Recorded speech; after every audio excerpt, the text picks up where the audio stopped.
Next, let's talk about factors that can shift the bond supply curves. Again, if you want to shift bond supply curve, you have to change bond suppliers' behaviors. Therefore, you have to know who are the bond suppliers first. Okay. Are the bond suppliers borrowers or lenders? The answer is the bond suppliers, they supply bonds, but they demand loanable funds. They are the borrowers. So who issue bonds? The answer is corporations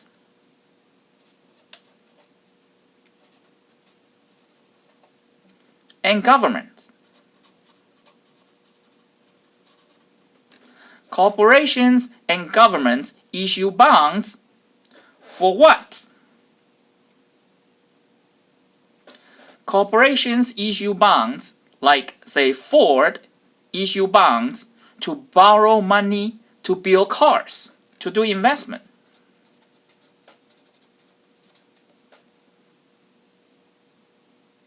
And government issue bonds, why?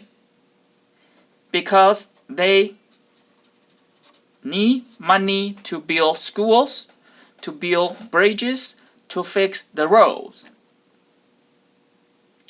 Therefore, bond suppliers are the corporations and governments. And the purpose for their issuing bonds is to do investment and government spending. With that understanding, it's much easier to know what factors shift the bond supply curve. First, profitability of investment opportunities. If the investment opportunities are better, of course, Ford wants to borrow more money to build more cars to take advantage of the higher profitability.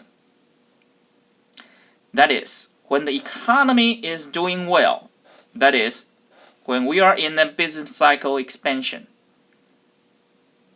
then Ford expects to earn more money by selling cars. Therefore, investment opportunity is higher. They are going to issue more bonds and borrow more money to build more cars, to sell more cars to get more profit. Therefore, bond supply increases. Bond supply curve shift to the right. Equilibrium bond price goes down.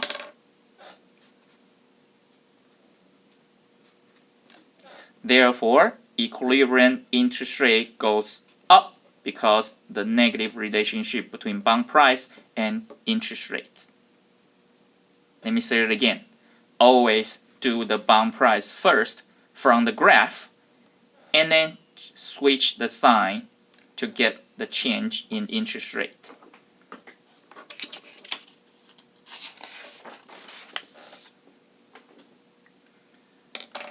The second factor, of course, government. When government build more schools, the governments build more schools, build more bridges, spend more money, the government deficit is higher because they spend a lot of money. Where do they get the money? Number one, tax. If they don't want to increase the tax, what do they do to raise money? The answer is issue government bonds. Therefore, when the government deficit is higher, they issue more bonds to raise money. Therefore, bond supply increases, bond supply curve shift to the right, equilibrium bond price goes down. Therefore, equilibrium interest rate goes up.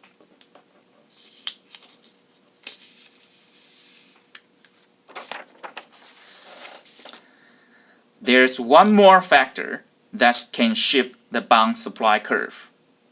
Remember, corporations and government issue bonds to borrow money to do the investment. However, they have to consider the cost. If the cost of borrowing money is higher, then they are not going to borrow that much money. They are not going to issue that many bonds. So again, what determines the cost? The cost is the real interest rate. The real interest rate that they have to pay. So when expected inflation is higher, let me do the Fisher equation again. If they sign a contract, issue bonds, and they agree to pay 5% nominal interest rate, because they expect the inflation rate to be 2%. That is, they are willing to pay 3% real interest rate to do their investment. So they sign the contract, but if the expected inflation rate is higher than 2%, say 3%, then they will pay 2% real interest rates. Are they happy? Originally, they have to pay 3% real interest rate. Now they only have to pay 2% real interest rate. Are they happy? The answer is yes. Therefore, their real interest rate payment is lower. So they are more willing to borrow more money. Therefore, they issue more bonds. Again, bond supply increases, bond supply curve shift to the right, equilibrium bond price goes down, equilibrium interest rate goes up. Now, let me do a very quick review. Factors that shift the bond demand curves. Number 1, business cycle expansion. Number 2, expected interest rate. Number 3, relative risk. Number 4, relative liquidity.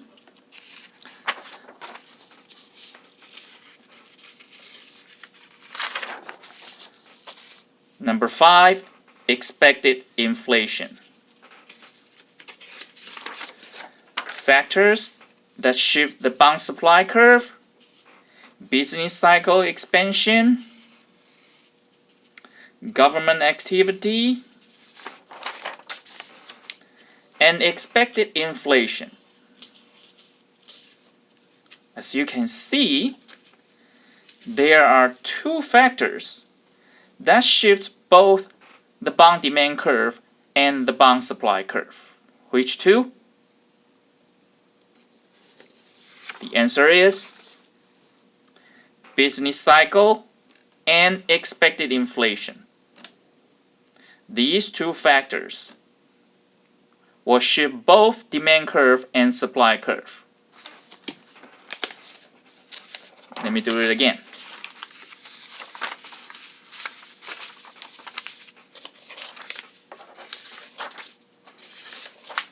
Bond demand curve, business cycle.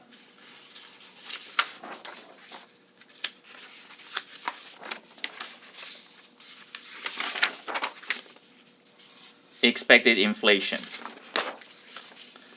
Factors that shift bond supply curve, business cycle. Expected inflation. So when business cycle changes or expected inflation changes, that will shift both the demand and supply curve of the bond market. Then things are more complicated. Say for example, when expected inflation increases.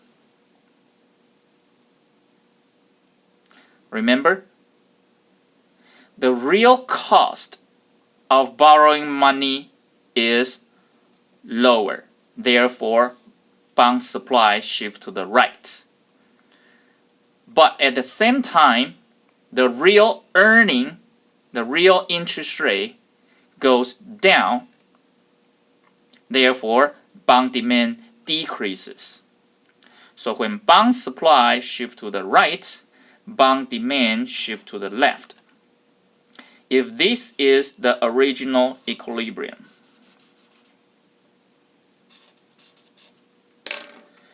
bond supply shifts to the right, bond demand shifts to the left. The results, equilibrium bond price goes from P1 to P2. Equilibrium goes from here to here. Therefore, equilibrium interest rate goes up or down? Up.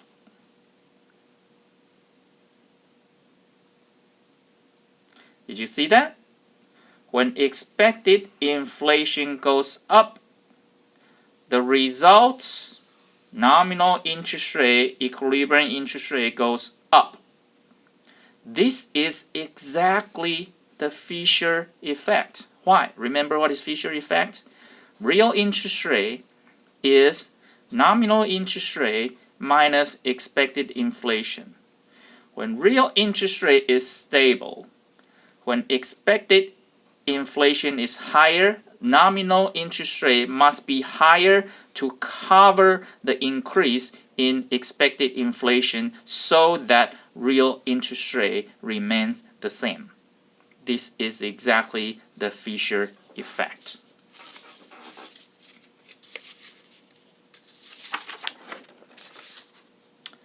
Second, business cycle. Say for example, if we have a business cycle expansion, economies are doing well, people's wealth is higher, therefore bond demand shifts to the right. At the same time, because the business cycle expansion, the business profitability is higher, therefore they are going to borrow more money, issue more bonds, therefore bond supply curve shifts to the right. Suppose that the original bond demand curve is B1, original bond supply curve is B1S. This is the original equilibrium. Now, bond demand shifts to the right. Bond supply shifts to the right.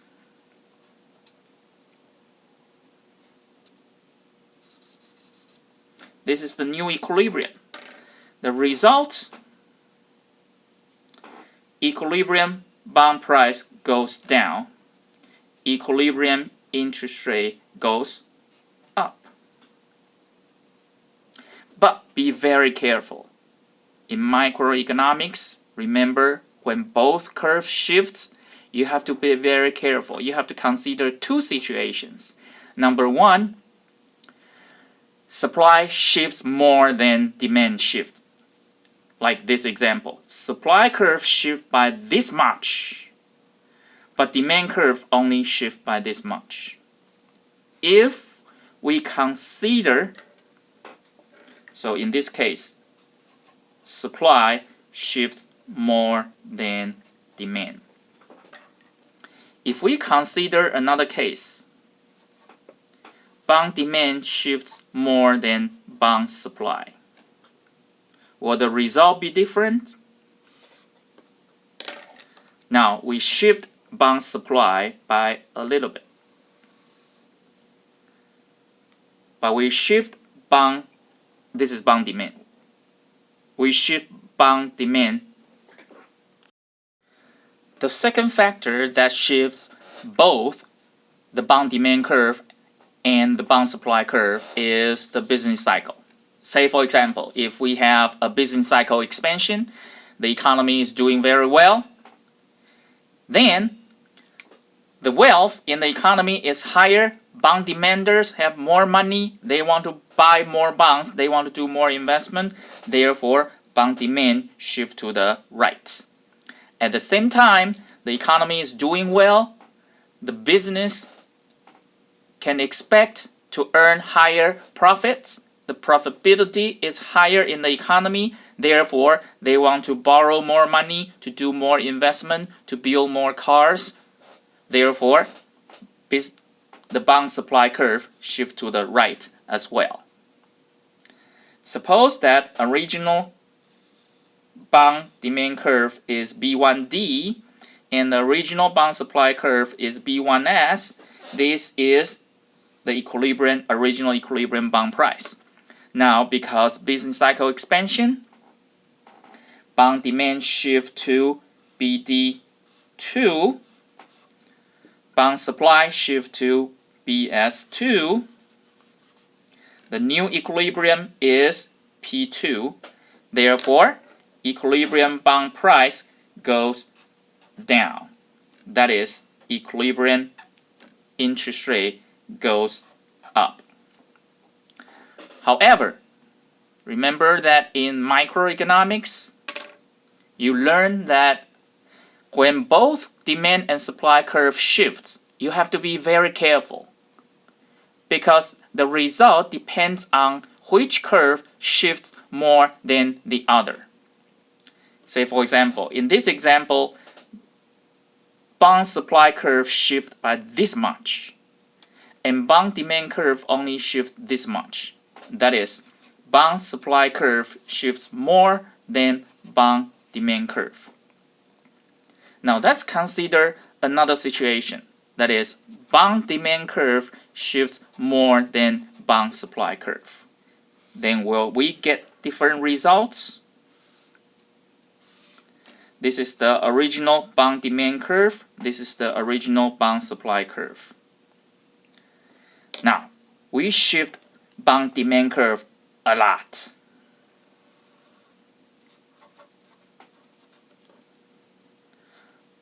But we shift bond supply curve to the right just by a little bit. What happened? This is the original bond price. This is the new bond price. So actually, equilibrium bond price goes up. That is, equilibrium interest rate goes down. The conclusion is totally opposite. Therefore, when we have a business cycle expansion, are we going to see a higher interest rate or a lower interest rate? It depends on whether bond suppliers are more aggressive or bond demanders are more aggressive. In theory. In reality, what's the situation in the United States? Can you guess? Are bond suppliers more aggressive or the bond demanders more aggressive? Remember, whose money is it? Bond demanders' money or bond suppliers' money? Bond demander is the lender. Bond supplier is the borrower. Whose money is it? Lenders or borrowers' money? The answer is the lender's money, bond demander's money. Who are using the money? Lender or borrower? The answer is the borrower. The borrower is the one that is using the money. Whose money? The bond demanders. So who is more aggressive? The guess should be bond suppliers. If bond suppliers are more aggressive than bond demanders, equilibrium interest rate should go up during business cycle expansion. Now, let's look at the United States history. Here, over time, the shaded areas are recessions. Therefore, the white areas are expansion. What do you see here? During the expansion, interest rate goes up, interest rate goes up, interest rate goes up. During the expansion, interest rate usually go up. That just proves our guess. That is, bond suppliers are more aggressive than the bond demanders during business cycle expansion. Therefore, we see equilibrium interest rate to go up.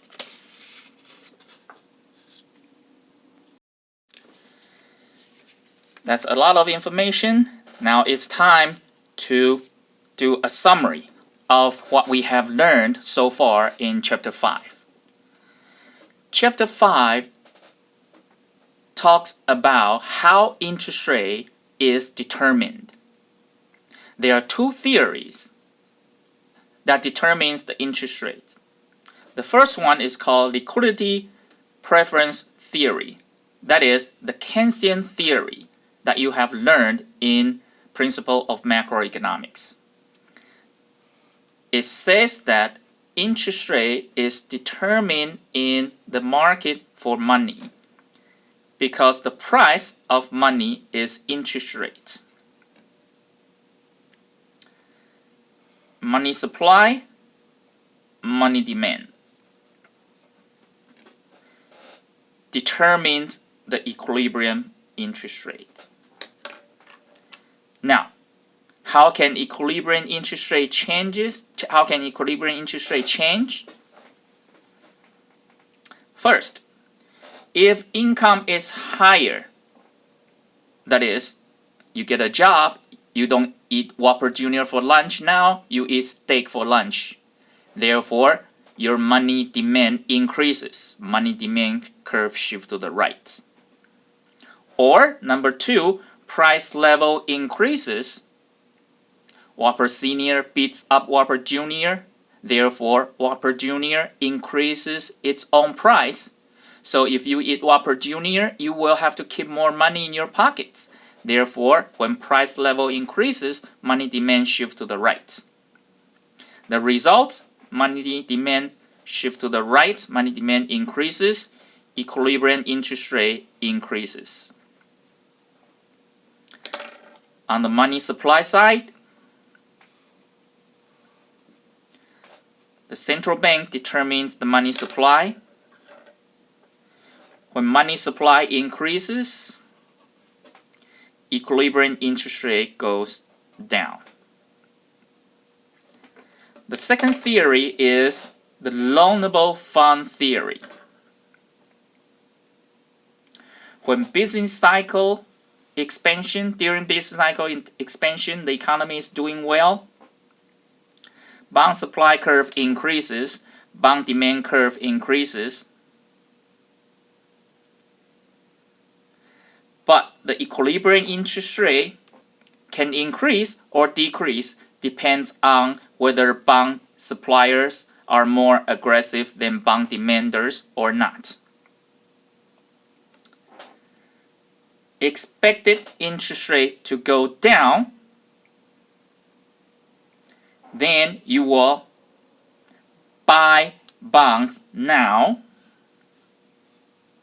Bond demand increases, equilibrium bond price goes up, equilibrium interest rate goes down.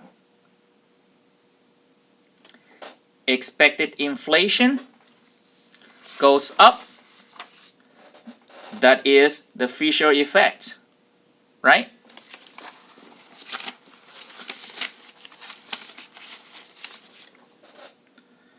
Fisher effect, when expected inflation goes up, nominal interest rate goes up to cover the increase in inflation. It shifts both bond demand and bond supply. Both bond demand and bond supply. Relative risk. If the stock market becomes more volatile, you buy bonds. Relative liquidity. If realtors increase the commission fee, real estate market becomes relatively less liquid, so the relative liquidity of bond market increases, bond demand increases, equilibrium bond price goes up, equilibrium interest rate goes down. Government deficit increases, they will issue more bonds, or the profitability, that is right here, profitability of the corporations goes up, bond supply goes up. Then equilibrium bond price, just draw the demand and supply. Bond supply increases, equilibrium bond price goes down, equilibrium interest rate goes up. So which theory should you use? Both theories are correct. Okay? But what's the difference between these two theories? The biggest difference between these two theories is that the liquidity preference theory is a static theory. There's no dynamic. What do I mean? You only see expectations in the loanable fund theory. When expectation changes, equilibrium interest rate changes. You have to use the loanable fund theory to analyze the change in expectations, because liquidity preference theory says nothing about people's expectation. So loanable fund, the liquidity preference theory, as you can see, it's very easy, right? Loanable fund theory is more complicated. So if you can use liquidity preference theory, then just use the liquidity preference theory because it's simple. However, if the event involves expectations, then you cannot use liquidity preference theory. You have to use loanable fund theory, because only loanable fund theory talks about the effect of people's expectation on the interest rates. Therefore, both theories are correct. Sometimes you use liquidity preference theory, sometimes you use loanable fund theory to tell you what happened to the equilibrium interest rates. But what if these two theories give you different results, opposite results? Then which theory should you use? Here is an example. Does higher money growth lower the interest rates? Okay, first, let's use the liquidity preference theory. Market for money, money demand, money supply. The Keynesian theory. And at the beginning of the chapter, we said when money supply increases, money supply shifts to the right. Therefore, equilibrium interest rate goes down. This is called liquidity effect. And the liquidity effect is very fast. It kicks in right away. That is, when the Fed increases money supply, interest rate dropped right away. You don't have to wait. However, in principle of macroeconomics, you have learned something called quantity theory of money. That is, when money supply increases, there are more money in the market to chase the existing goods. Therefore, people are going to bid up the price of the goods. Therefore, people will expect price level to be higher, inflation rate to be higher. And remember the loanable fund theory? When expected inflation is higher, bond demand shifts to the left, bond supply shifts to the right, and interest rate goes up. Remember that? When you expect inflation rate to be higher, you will ask for a higher interest rate to cover the expected increase in inflation rate. That is called the Fisher effect. Okay, so it's clear here. Liquidity preference theory says when money supply increases, interest rate goes down. However, the loanable fund theory says when money supply increases, interest rate actually goes up. Therefore, the effect of higher rate of money growth on interest rate is ambiguous. Know that here, I emphasize that liquidity effect kicks in right away. The reason why I'm doing that is, compared to the loanable fund theory, the expectation effect, the loanable fund theory, the Fisher effect, may get into play a little bit late or longer. Why? Because people may need time to form their expectations. Therefore, we consider these three situations. Remember, liquidity effect says when money supply increases, interest rate goes down. Fisher effect says when money supply increases, interest rate goes up.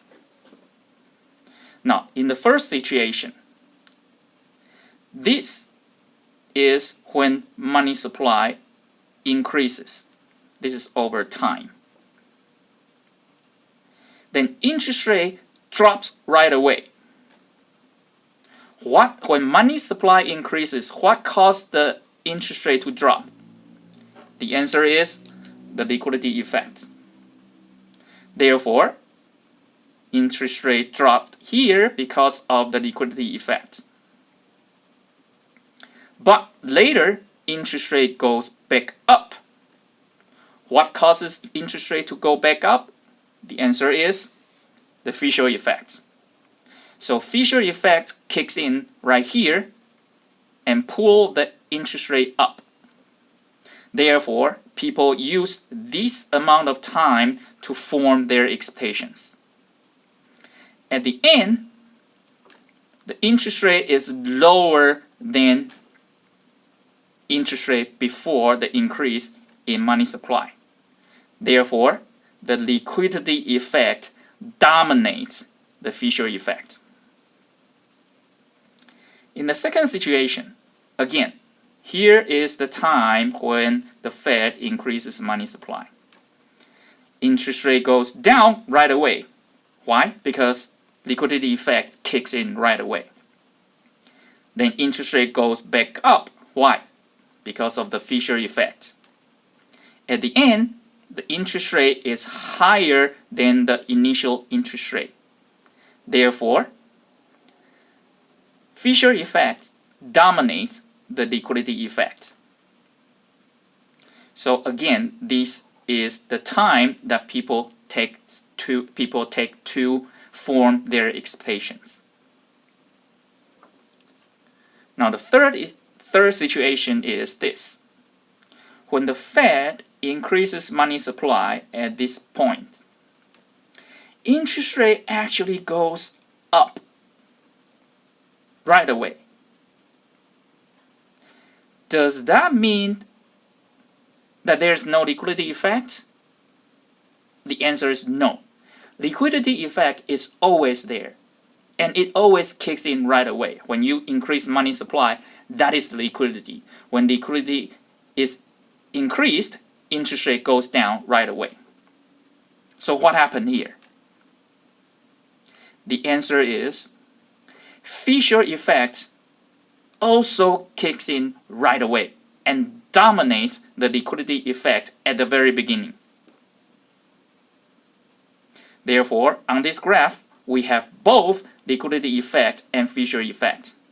But Fisher effect dominate the liquidity effect from the very beginning. That is, it takes no time for people to form their expectations. In these two examples, people take this amount of time to form their expectations, but here, people do not take time to form their expectation. They form their expectation right away. If we look at the United States history, you can see that the lighter line is the money growth, and the darker line is the interest rate. So again, liquidity effect, money supply increases, interest rate goes down. Fisher effect, money supply increases, interest rate goes up. So if liquidity effect dominates the Fisher effect, money supply and interest rate go on an opposite direction. If Fisher effect dominates the liquidity effect, then money supply and interest rate go on the same direction. Now let's look at the history from 1950 to date. As you can see here, they are going on an opposite direction, opposite direction, opposite direction, opposite direction, opposite direction, and starting from here, same direction, same direction. So what does that mean? That means in the early period, liquidity effect dominates the Fisher effect most of the time.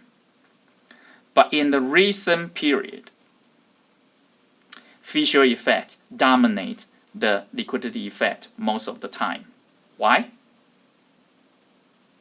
The answer is information in the financial market has been much easier to get recently. Therefore, people are more efficient in forming their expectations. So they don't have to take a lot of time to form their expectations. They get all the information from the financial market very quickly, especially recently. This is the reason why lately Fisher effects usually dominate the liquidity effect. That is chapter 5.